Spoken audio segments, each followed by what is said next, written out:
Habits are the key to sustainable frugal living. And sure, we all want the sexy extreme frugality, the sexy extreme saving tips to get there faster. But the reality is extremes don't work. Yeah. So today we are going to give you 26 frugal habits that both move the needle and are easy enough for you to incorporate into your life so that you can actually reach your financial goals.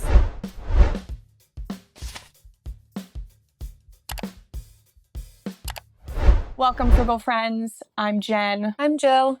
And we wanted to start this episode out with an important disclaimer. I see here, making a goal does not get you to your goal. I don't know if that was not clear, but in January, I think a lot of the content and the rhetoric and what we're seeing is all about goal setting. Like, we make these really lofty goals.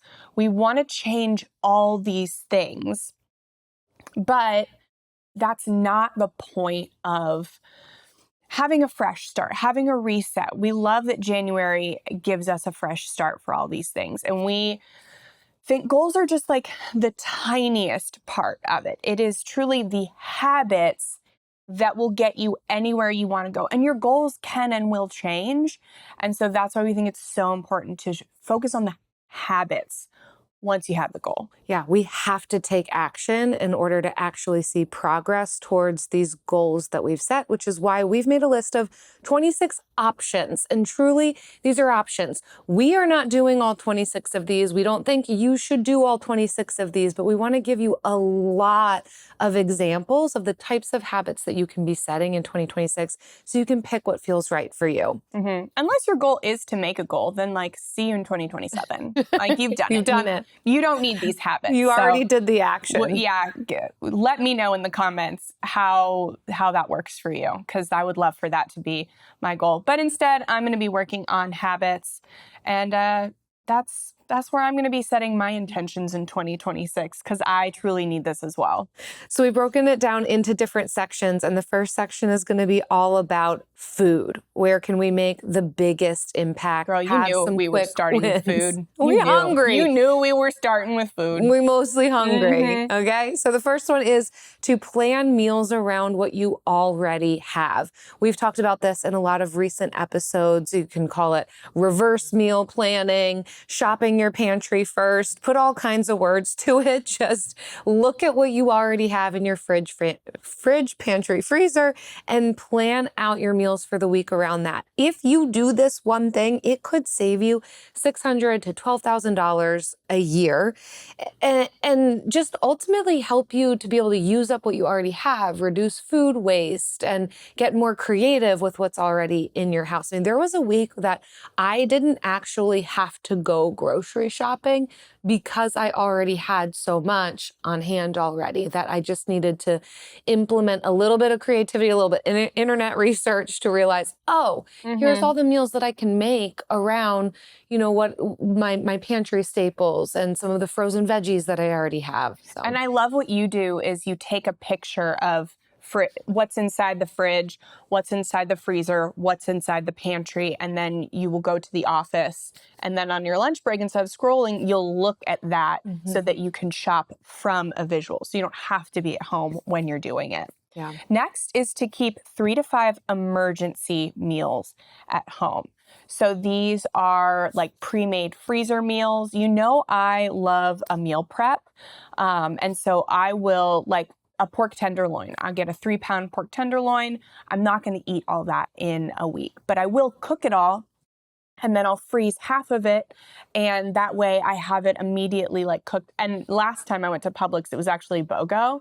So I've got a raw one in the freezer. And then I also have half of a cooked one in a freezer. So it's different. If I'm really in need of an emergency, it's there. Or if I want to meal plan it, it's there. Yeah. So having these at any given time, things that you already have on hand, we actually have a list with recipes of 15 emergency meals, that most of which we both keep on hand. So you can get that frugalfriendspodcast.com/meals if you want some inspiration for your 3 to 5 emergency meals. And this will just keep you from going out to eat less. It's when it's good and when it's quick, when the barrier to entry is lower to eat a good meal than it is to go out, we typically eat at home. Number 3, grocery shop once per week or less if you can swing it. But if you're going to the grocery store multiple times a week, then a goal for you could be, let's slim it down to 1 time per week. This is going to save us for so many reasons, but mostly impulse buys. We could save $50 to $100 a month, honestly, just because we're not at the store more often throughout the month, having opportunities to, I may only be there because I had forgotten eggs, but then I'm also walking out with another bag of trail mix and who knows what else. So fewer trips means fewer decisions, means fewer impulse buys.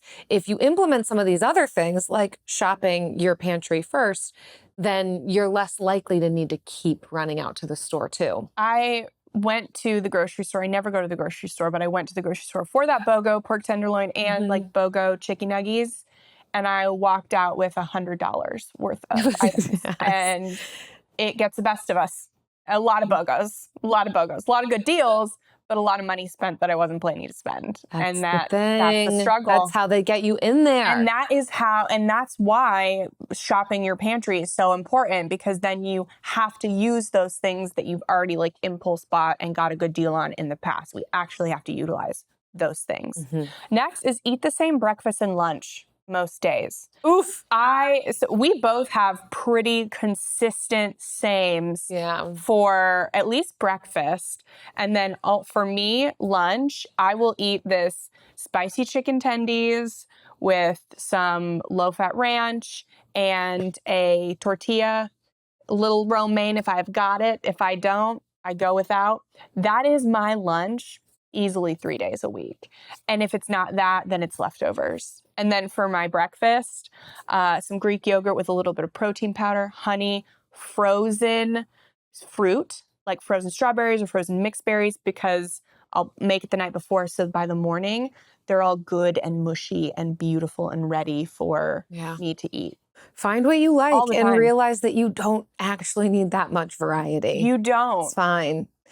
Number 5, view eating out as entertainment, not food. I mean, it is food. But the eating out part is entertainment. The this food one, is you wrote this one for secondary. me, didn't you? You're coming at me right now. This could save you over $1,000 a year, honestly. Easily. Conservatively. With how much money it is to go out, it's insane. So we really do have to start moving dining out into the entertainment category. So true. It's not a bad thing to eat out. Yeah. But it is entertainment. And I say this all the time, like, the more you do something that's quote unquote special, the less special it becomes. Yeah. So like Travis and I went out to eat Saturday night. My mom took the kids and we had a gift card to Bascom's. Have you heard of that place?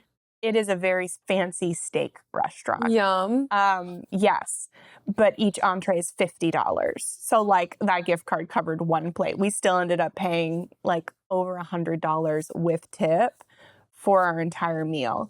And like we didn't feel bad about it because we've actually never been there. And we've maybe been to a nice restaurant like that like twice in our entire relationship. This is the 3rd time.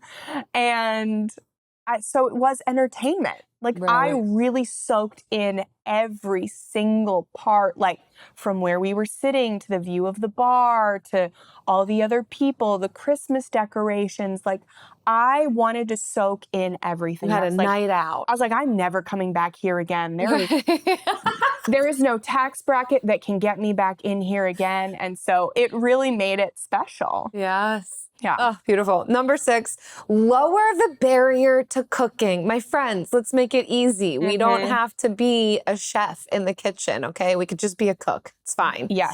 You could save $40 to $100 a month just because you will be making food at home more often, even if you spend a little bit extra on your pre-cut produce. If you get a rotisserie chicken, I mean, certainly get the frozen veggies. That's just going to be cheaper. And fruit.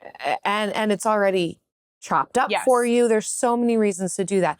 Know that it's okay to get some of the convenience and efficiency items if it means that you're going to eat it, you're going to eat at home, and you're going to be cutting out food waste and cutting out financial waste because of it. Okay, our second section is housing and utilities. And these are like quiet monthly drains. So we've got for our renters, negotiating rent or renewing early. And as a landlord, I have had tenants negotiate with me. I'm very receptive to it.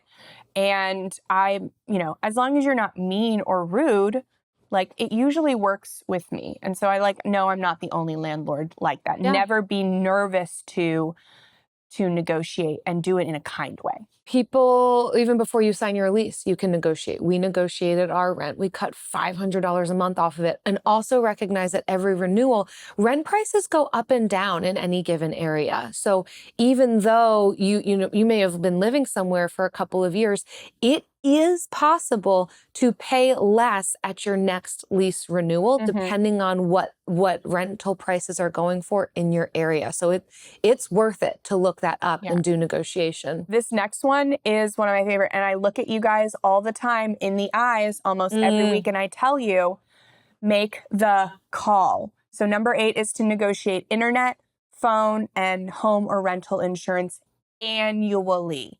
Make the call, because you hear every bill of the week. It seems like at least once a week, it's somebody saying, I made the call and I got my bill lowered. Like that is what we are hearing so often. And so that's number 8, making the call annually, just getting in that habit. Number 9, DIY some of your small home repairs and do it immediately. Do it as soon as possible. This varies in savings. Obviously, it can be hundreds, potentially thousands annually. So if you notice a leak, if a filter needs to be replaced, putting weather stripping around doors and windows, things that are going to keep the functioning of the home and maintain your appliances, clean them. These are the types of things that we need to have scheduled for us to do, similar to making the call, which is one of the reasons that we have our annual finance planner available. We'll have that linked in the show notes as well. If you're like, I don't know what to be replacing and repairing and who to be calling, we got you. We got the list. Yeah, and the time frames in which you need to be doing them. But I can't stress this enough, that just doing the small things on a regular basis is going to help with longevity. And YouTube has all the right stuff for DIYers. It's so good. Next is maybe less of a like action habit, but more of like a maybe mindset shift habit. But it's renting out space in your home, either short-term or long-term. So Travis and I, for 2 years, rented out a room in our house before we had kids. And that was just kind of like a mental shift to be like, okay, I know like we're going to do this regularly. We're going to clean the house. We're going to have people, in and out. And we had great experiences. We did it in 2018, 2019. So, I don't know how people are in 2026, but I don't know if they're that different. So this is great, but you don't have to just do Airbnb. You can do kind of maybe like house sitting for other people. You can let somebody park their RV or their trailer on your property for a short amount of time. But just getting into this mental exercise of how can I optimize what I have to earn income without doing really any extra work? Yeah, Pure Space, you can rent it out hourly for parties. Eric and I did that. So tons of stuff. All right, section 3 is all about transportation. So number 11, drive your cars longer than normal. All right. I know that the average American may keep their car for 5 to 6 years, but the average car actually lasts about 13 to 14 years. So what are we doing? Honestly, I know what we're doing. We're getting the car paid off, and then we're getting all the mailers and all the deals that are happening. And they're saying, come trade it in, get the next upgrade. And then that's what we're doing. But we don't need to do that. Just keep your car longer. Slightly, not like till it dies. You don't have You to could, though. keep it. You could. But like if you're buying a 3-year-old car and then keeping it for 8 years, so that's 8, 9, 10, 11, that car still has 3 good Years in years on it. it, and you can sell it for a couple thousand, right? Yeah. And you're making back some money and saving the money you would have been changing out your car more frequently. Yeah, with a depreciating asset like a car, the longer you hold it, the more you're getting out of it. The less time you hold it, that obviously, like the more money you're spending. So if you're getting new cars every 5 to 7 years, you are potentially, spending $3,000 to $6,000 more annually than if you had just waited a couple more years.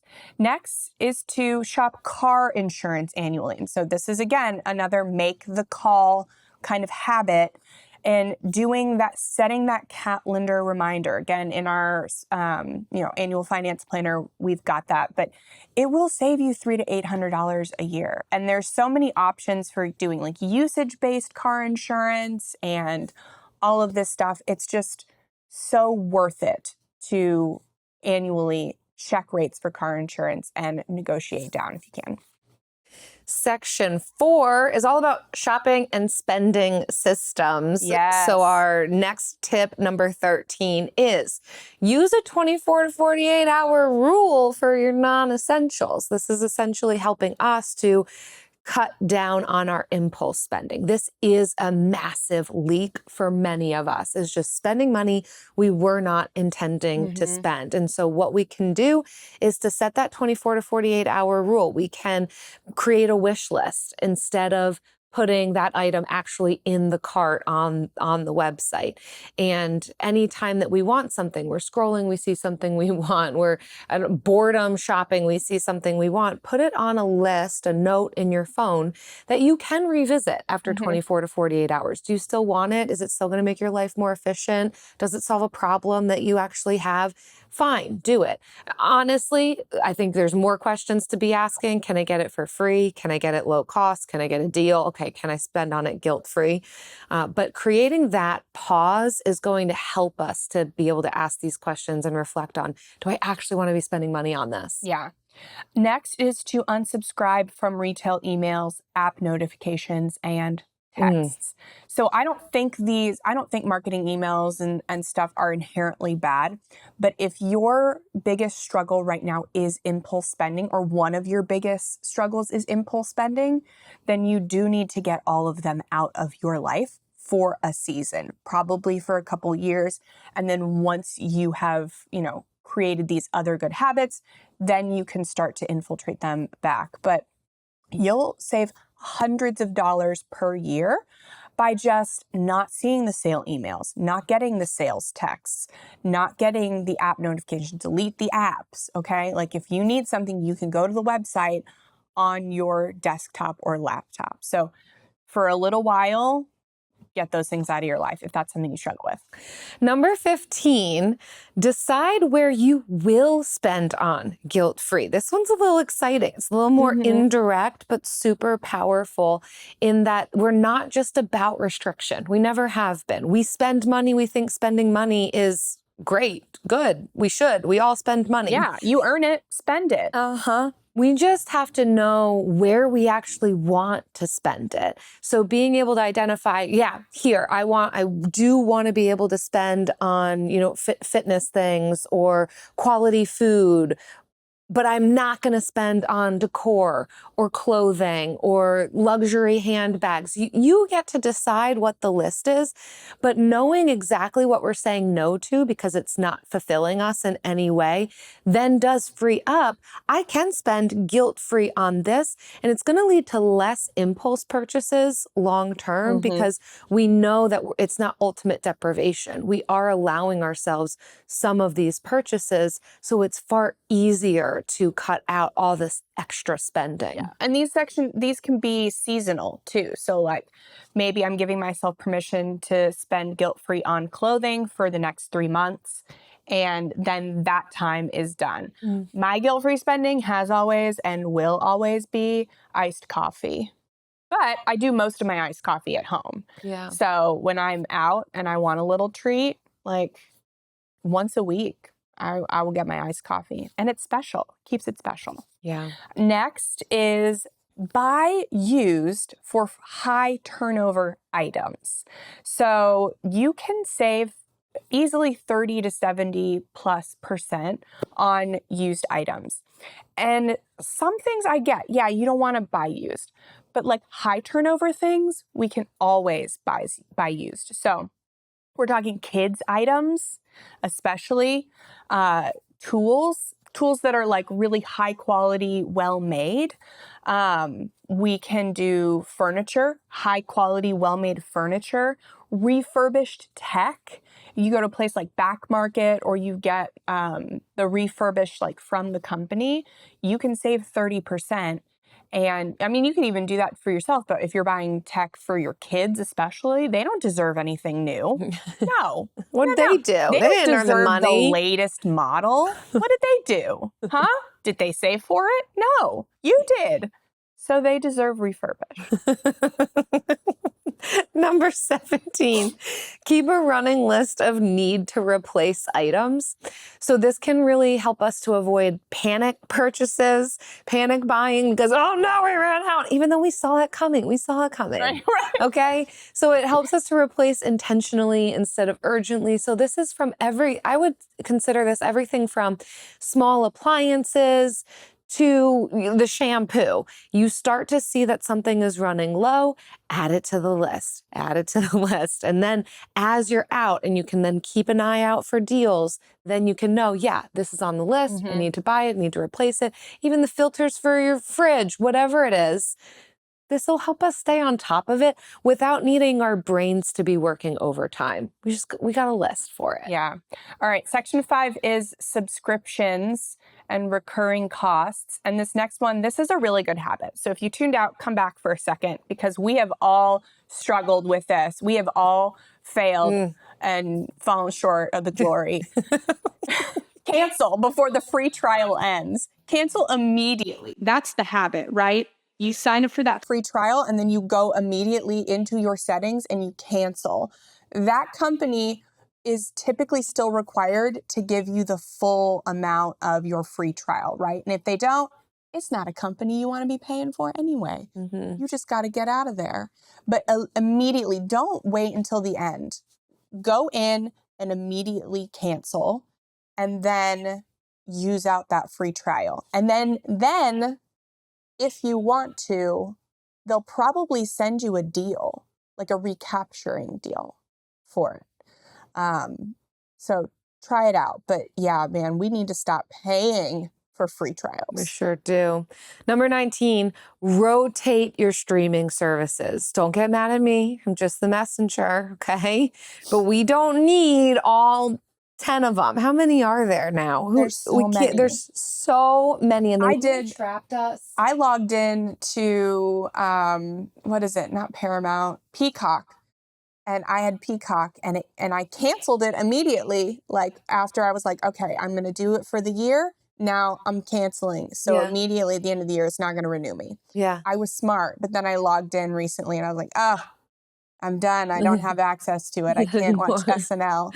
I didn't get it before. Just watch clips on YouTube. Yeah, well, you can watch the entire episode on YouTube or on like Reels. Yeah. But yeah, and I was like, oh, it's bummed. But I still have HBO, Peacock, and Netflix. Wait, you just said you canceled Peacock. Sorry, Paramount Plus. Okay. They both start with P. That's too many. Three's too many. Well, here's the thing. HBO, I don't pay for, and I won't tell you why on the internet. Paramount Plus comes with my Walmart. Okay, yeah, that's Plus right. subscription, and then Netflix I pay for. But we actually pay Jess and Joseph to be on their family plan. Okay. Because it's less expensive for the higher tier. Right. Okay. So those are the ones we pay for. But if you just choose one, maybe two, rotate out. You can't watch more than one thing at a time, even though my husband does scroll and watch still. He's stirring in there because you've mentioned him. Here's me talking about him. This could save you $600 a year. So just choose one thing. Get creative. Okay, 20, downgrade your phone plan after you pay off your phone. And so you hear us talk about Mint Mobile all the time. If you did not catch our friends, the Frugal Friends, talking about their experience. Not just our friends, they're our grandmas. They're our grandmas. The friends are our grandmothers. Yeah. And they talk about their experience switching to Mint Mobile. You can catch that on our Instagram at Frugal Friends Podcast. But it's, when you finish paying off your phone, why stay with that carrier? And why you don't need to get a new phone as soon as you pay it off. Why would you do that? Take your phone that's paid off to an MVNO. A thing like Mint Mobile. You know Mint Mobile too. Tell them we sent you. Here's the thing. You think you need unlimited and you don't. You don't. Oh my gosh. Your usage, my baby girl. Check your usage. It is uses nothing. She only texts on Wi-Fi. She doesn't even need a phone. She could probably use an iPhone. I don't need a phone. I just walk out to my balcony and call whatever I need. That's a little too far. Yeah, but here's the thing. Even the people who are out here using it a ton, chances are there's plenty of times you can connect to Wi-Fi and you're probably not using more than 10 gigabytes. So Section 6 is money habits that really can compound. This is our last section. This is it. You got no more sections in Section 6.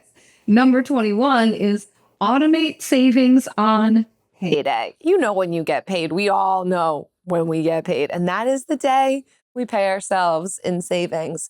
So consistency every single time is going to beat your best intentions. So set it and forget it. Don't make this be a thing that drains your brain cells needing to remember to do this.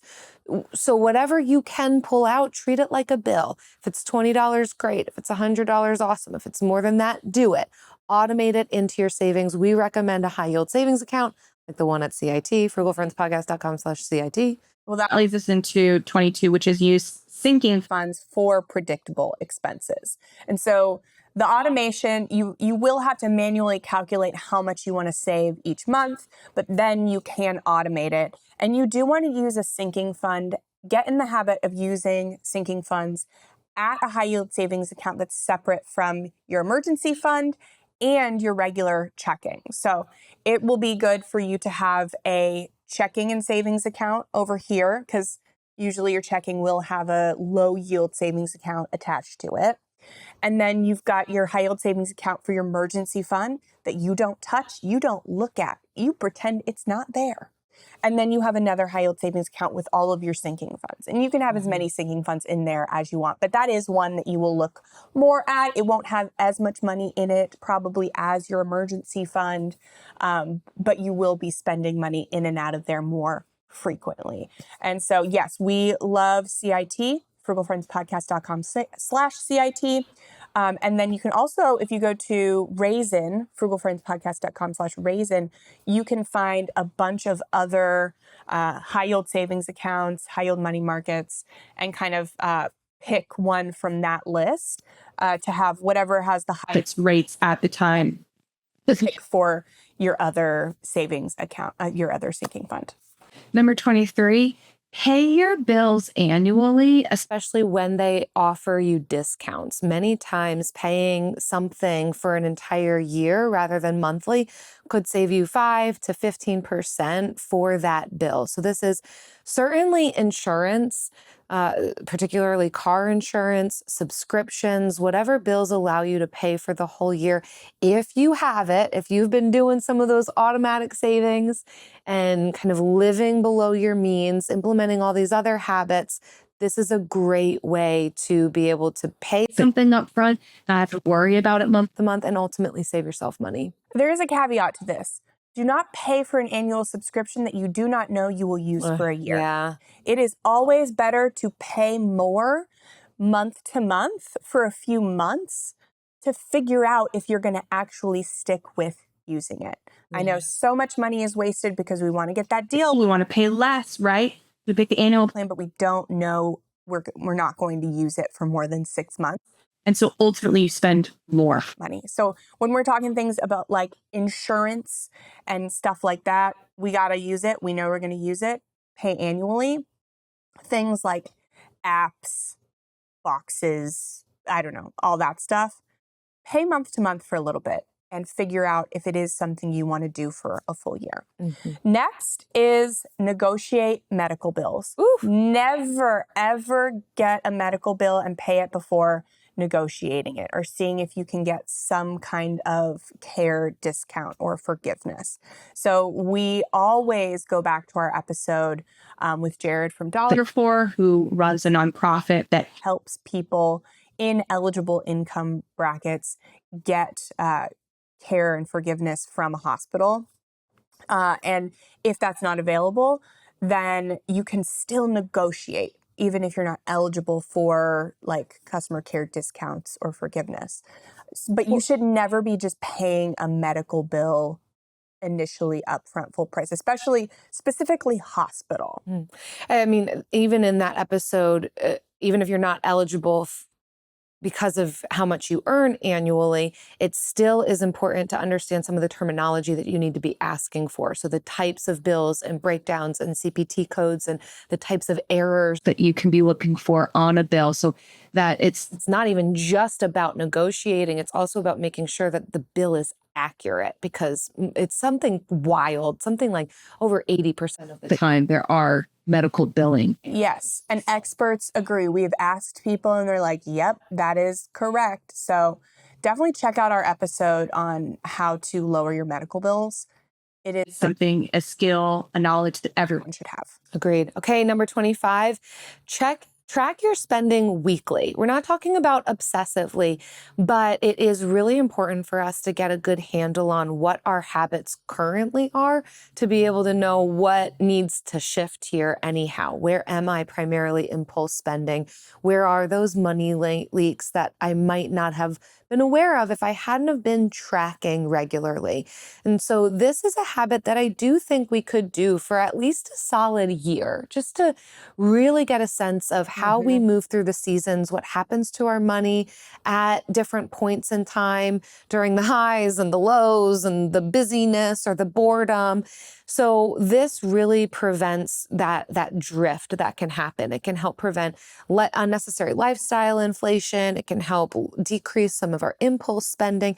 Just a quick 10-minute check-in weekly to what have I spent on. It also can help us identify if there's been any errors in charges. There's been plenty of times that I see, oh, that was double charged, or no, I didn't buy that, and neither did Eric. Okay, we've got to look into this more. So lots of reasons. Yes. All right. And 26, this is the last one, and it might be the most important one. Ooh. Pick one habit to work on and ignore the rest. Pick one, not 3, not 5, not 26 or 25. Pick one. And this should be a habit that you enter into habit building for the rest of your life, is to focus on one thing at a time. If you've heard me at all, you know that I love the book, The One Thing, by Gary Keller. and essentially you don't even have to read the book. It's all summed up into like one phrase. And it's, what's the one thing that I can do that which by doing makes everything else easier or unnecessary? So just focus on one thing that makes some other things easier or unnecessary. So maybe I'm trying to I want to pay off my debt and I want to save for retirement and all this stuff, and I can't increase my income right now, but I can decrease my spending. What's one habit I can pick up that's going to decrease my spending? The biggest bang for your buck is typically going to be found in food, housing, or transportation. So you're going to want to pick up a habit there first. Work on fully flushing it out before you move to your next one. But when we have 4 pots on the stove, it is hard to keep an eye on them all at once. One of them is going to boil over. And if you cook, you know what I'm talking about. If you need to eat at home more, then you need to figure out what I'm talking about. Don't make it simple. Don't do 4 pots on the stove. Don't put 4 pots on the stove. You need to focus on one thing at a time. And it is sexy to make all these goals for ourselves in January and try to reach them all and to try to do all these habits, do this like 75 hard where you got to work out twice a day, you got to read 10 pages of a book, you got to be outside for 45 minutes. Stop. Stop.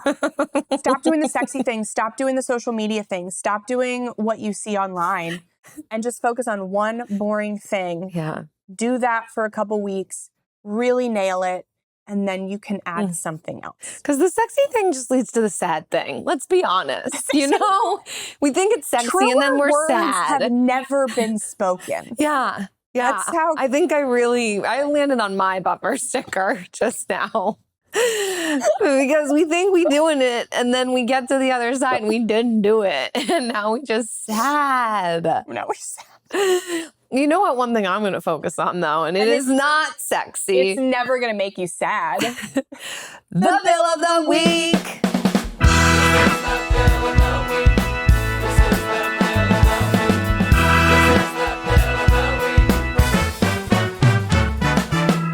That's right. It's time for the best minute of your entire week. Maybe a baby was born and his name is William. Maybe you paid off your mortgage. Maybe your car died and you're happy to not have to pay that bill anymore. Duck bills, Buffalo Bills, Bill Clinton. This is the bill of the week. Hello, Jen and Jill. This is Rachel from Palm Springs, California. This is a tale of two bills. The first bill is my student loan. After many years of being in an abusive relationship with my student loan company, I finally achieved PSLF. I had been in the wrong repayment program for years, so many of my payments didn't count. There was a lot of confusing information and a lot of shady behavior when you tried to reach out to your lender. After years of going through the back and forth of all the PSLF trauma, I decided that my child would not go through that. So the second bill is my son's college tuition. We started talking about school choice and not having student loans when my son was in middle school. We intentionally chose a state school that I could afford. I'm an educator. Because of this, I'm paying tuition with cash each semester. Is it hard? Yes. But I am determined that my son will not have that noose around his neck and no debt when he graduates. Wishing good luck to all the parents with kids going to or in college. I encourage you to have a plan and communicate it with your child well in advance. Thanks, Frugal friends. I love the show. Rachel. Snaps for Rachel. Oh, good mom award. Yeah. Good mom award. Yeah. What you did was not sexy. That's why it's working out for you. That's why it left you happy and not sad. Such a long road of Dang. just fighting and figuring out the information and making your payments and now having the money to be able to pay for your son's college education, but making really, again, unsexy choices in in-state college with tuition that is relatively affordable. Those are smart decisions. There are sometimes we get so wrapped up and we want to do the most fun decision. We want to do the decision that seems most enjoyable. And then we just live with the guilt later. But you made a decision that is inherently difficult, inconvenient, and probably not the most fun. And within you, you have this feeling of accomplishment and this pride that cannot be bought. And that, I think, you really have to balance those feelings when you're spending money between enjoying it and then also creating opportunities to be proud of yourself. And you have done it. Long-lasting impact. We're not just talking about a lowered, car insurance bill, which is also great. Which We are talking about, as you described, not having a noose around your son's neck of student loan debt. And those of us who have had it, we know what that feels like. It feels so overwhelming. It is possible to pay it off, but what a gift. What a gift. Yeah. Rachel, well done. If you all are listening, you have a bill to share. If it has to do with paying off your own debt, paying off somebody else's debt, making sure that we don't go into student loan debt. I mean, that's huge. That's amazing. If your name is Bill, frugalfriendspodcast.com/Bill, tell us about it. We can't wait. And now it's time for the lightning round. All right. What is one habit you're working on right now? Go for it, Jen. Walking 10,000 steps daily. This is a huge goal. Yeah. Actually, Yeah. now that I have like something to track my steps, I realize 10,000 that's not, it doesn't just happen. It takes intentionality. Yeah. And I don't always get it. Like it's a difficult goal, but it is the only thing that I am focused on right now. And so some days I hit it, some days I don't, but it is my singular goal right now because it keeps me from like boredom eating, from boredom scrolling, or I can like boredom scroll while I'm walking. It keeps me from even boredom shopping. That's so You true. know, like- Something else to do instead. Right. It is this thing that I can do that's healthy, that makes me feel proud, that in the moment is inconvenient. It's not Yeah. the most fun choice.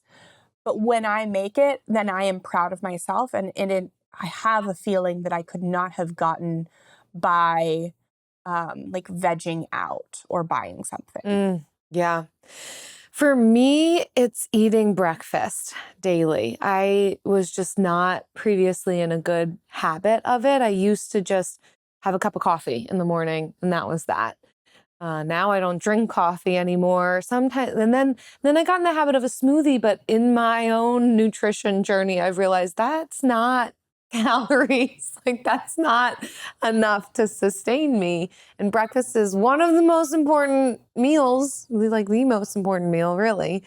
So for me, it's like eating more substance in the morning. Yeah. But like you said, having a consistent, like I don't need variety with my breakfast. Like lately Same. it has been yogurt, granola, and then I put like hemp hearts on it, sometimes some berries and nuts, and boy does it sustain me. It's like I definitely notice a big difference. Yeah. So Oh, yeah. Breakfast is a wonderful meal. yeah, I'm learning that. I'm getting on board. I know you're supposed to eat breakfast before you have coffee, but I have to like warm up to breakfast. I like have my Yeah. coffee first and then I have my breakfast. People who drink coffee, I don't think none of them are waiting. No, we are Most not. people are out here drinking their coffee, It's what gets then me out working of bed. out, then eating. My children, one of my children will get me out of bed in the morning, but then I immediately go to the coffee machine. I don't go to them. I go to the coffee.